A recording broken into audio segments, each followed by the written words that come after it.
On est en janvier 2020, ça fait bientôt 3 ans que cette histoire a commencé. Vous voyez du coup de quoi on va parler aujourd'hui, notamment sans doute parce que vous avez vu la miniature de la vidéo et que vous avez lu le titre, mais bref. On va parler, vous allez m'accompagner pour ma 20e séance de laser, de détatouage, donc écoutez, on y va tout de suite et comme d'habitude, on débriefe après.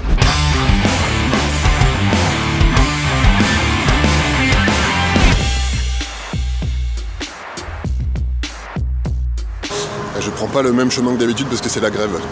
Enfin, c'est la grève au moment où je tourne. Je sais pas si c'est la grève au moment où je diffuse, mais...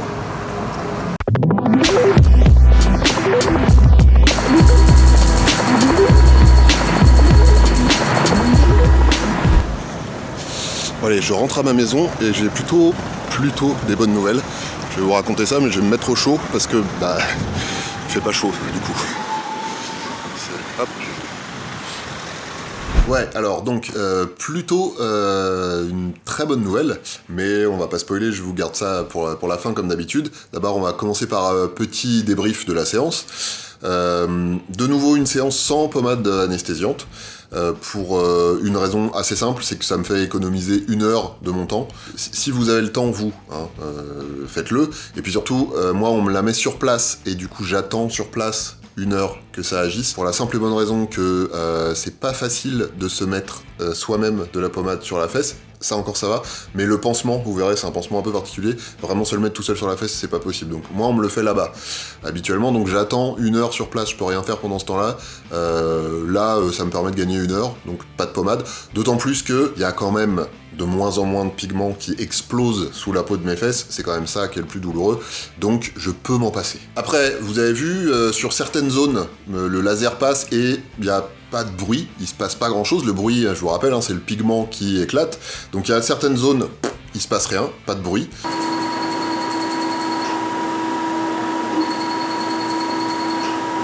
Donc plus de pigment, pas de douleur non plus, à part la légère brûlure du laser, mais qui est vraiment très très supportable, c'est vraiment l'explosion du pigment qui est le plus douloureux. À d'autres endroits, par contre, on a encore un petit bruit de popcorn assez significatif, avec la petite douleur qui va avec. Donc, il reste du pigment. Ça confirme que Ama et Julien, je sais pas si vous vous souvenez, c'est les 2 tatoueurs qui s'étaient relayés autour de mon postérieur pour me faire ce glorieux tatouage, ils ont mis la dose d'encre, donc merci à eux. Du coup, si vous cherchez des tatoueurs pour vous faire un tatouage cool, parce qu'ils font des trucs cool, et qui va vous survivre par-delà la mort, n'hésitez pas à faire appel à eux, je vous remets le lien vers leurs Insta respectifs dans la description de cette vidéo. Voilà, donc juste peut-être choisissez mieux que moi votre motif, c'est mon conseil. Avant de répondre à la question qui a été posée dans le titre de cette vidéo, on va faire le petit point habituel, c'est-à-dire on va faire le petit comparatif pour voir un petit peu ce qui s'est passé pendant ces 2 mois pendant lesquels vous n'avez pas vu mes fesses, et je sais que ça vous manquait. Donc voilà la photo juste avant la dernière séance de 2019, donc du coup, et puis là, juste à côté, voilà la photo du tatouage, juste avant la première séance de 2020. Donc vous voyez qu'il s'est encore passé des choses, vous voyez que avant cette séance-là d'aujourd'hui, il restait déjà plus grand-chose. Du coup, la question que j'ai posée au médecin, c'est est-ce que par hasard, la séance du jour, ce serait pas la dernière séance? Alors, partant du principe que si on donne un poisson à quelqu'un qui a faim, il mangera un jour, mais que si on lui apprend à pêcher, il mangera tous les jours, sauf les jours où il n'a pas le temps d'aller à la pêche, par exemple, où il n'y a plus de poisson, ou qu'est-ce, bref. Au lieu de répondre directement à cette question, est-ce que c'était la dernière séance, je vais vous apprendre, mais peut-être, et sans doute même que vous le savez déjà, je vais vous indiquer la façon d'y répondre vous-même. Il y a une règle absolue sur YouTube. Quand on fait une annonce dans le titre et que c'est suivi d'un point d'interrogation, la réponse est toujours non. Voilà. Si ça avait été la dernière séance aujourd'hui, j'aurais dit « la dernière séance !» point d'exclamation. Si je dis « la dernière séance », c'est que non. Voilà. Eh ben non, donc ça n'est pas la dernière séance, mais c'est peut-être l'avant-dernière. Peut-être que la prochaine fois, on sera bon. Le médecin n'a pas pu s'avancer. Il va falloir se laisser passer encore 2 mois, puisque là, on était encore sur des réglages assez costauds. Donc, on va laisser, 1, le temps à la peau de se reposer.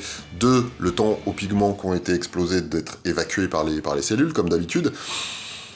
Et donc, dans 2 mois, il verra la tête que ça a. Et il me dira peut-être, je repasse un coup de laser, cette fois-là. Et puis... après, au revoir, merci monsieur, merci madame, au revoir baba. Alors ça veut pas dire que la prochaine fois il restera absolument rien, il y a plusieurs types de traces qui peuvent me rester. Le médecin a évoqué la possibilité qu'il me reste quelques traces fantômes. On en avait déjà parlé une fois, je sais pas si vous vous souvenez, je vais vous remettre le lien dans la description. Les traces fantômes, c'est... en fait, c'est la réaction inflammatoire de l'épiderme qui se défend contre l'agression du laser. Ça produit un certain nombre de substances, dont certaines stimulent des cellules de notre organisme qui s'appellent les mélanocytes, et qui sont notamment chargées de fabriquer des pigments comme ceux qui apparaissent quand on bronze. Et du coup, on a parfois, après coup, une hyperpigmentation, donc trop de pigments inflammatoire, donc lié à l'inflammation, et ça veut dire que sur le tracé du laser, c'est-à-dire le tracé du tatouage, puisque c'est là que ça passe, et on a comme une petite trace de bronzage. Donc j'en ai pas beaucoup. La dernière fois qu'on en avait parlé, j'en avais quasiment pas du tout. Là, j'en ai un petit peu. Mais de toute façon, il me dit que ça, c'est le genre de chose qui après disparaît avec le temps. Donc pas trop d'inquiétude. Autre type de trace qui pourrait rester, même si la prochaine fois c'est la dernière séance, il y a des endroits où la peau a été abîmée quand même. Alors, c'était avec l'ancienne technique, donc dans l'ancien centre, notamment au niveau des yeux, je sais pas si vous vous souvenez de ces cloques horribles, la peau a un peu morflé, donc je suis quand même un petit peu brûlé à cet endroit-là. Il restera très probablement une petite trace de type brûlure qui va s'estomper avec le temps. Alors il y a d'autres types, on en avait parlé aussi, de traces qui peuvent rester, qui me concernent pas pour le coup, qui sont à l'inverse de ce qu'on a dit tout à l'heure sur l'hyperpigmentation, l'hypopigmentation, c'est-à-dire pas assez de pigments, c'est-à-dire que le laser, au lieu de stimuler les mélanocytes et donc de leur faire produire des pigments type bronzage, il les tue, donc là il n'y a plus du tout de pigments, donc ça fait une trace blanche. Ça a priori, j'aurais pas ça. Ce que j'aurais, en revanche, mais là c'est pas lié au laser, c'est plutôt lié au tatouage, il y a sûrement des endroits où j'aurais comme une petite cicatrice, vous savez, le tatouage c'est quand même une aiguille qui est passée de façon répétée au niveau de la peau, donc ça, voilà, il y a des endroits où ça laisse une petite cicatrice, c'est possible que j'ai ça. Donc j'aurais peut-être une petite trace fantôme qui devrait disparaître, légères traces de brûlure, notamment au niveau des yeux, qui vont sans doute s'estomper, et puis ces mini cicatrices, bon... C'est encore un petit peu tôt pour en parler. Ce que je vous propose, c'est de faire un bilan après la prochaine séance, Inch'Allah la dernière. Je vais commencer à faire un petit round-up de tout ça, de combien ça m'a coûté, le temps que ça m'a pris, voilà, etc. Parce que peut-être que la prochaine fois, ce sera l'heure du bilan. Si vous avez des questions, si y a des sujets que j'ai pas abordés dans toutes ces... Alors peut-être regarder les vidéos précédentes, parce que j'ai abordé un sujet par vidéo, pour ainsi dire. En tout cas, si vous avez des questions, n'hésitez pas à les poser dans les commentaires. Ça sera l'occasion la prochaine fois de faire un petit bilan. Croisez les doigts et les fesses pour moi, pour que la prochaine soit effectivement la dernière. C'est pas sûr encore, hein. Je veux pas m'avancer, mais bon là on arrive quand même gentiment à 3 ans de traitement, donc pourquoi pas. Écoutez, je vais vous laisser, hein, on se retrouve vite évidemment pour d'autres vidéos. D'ici là, prenez soin de vous, prenez soin de vos fesses et prenez soin des autres, mettez-vous bien et surtout, portez-vous bien.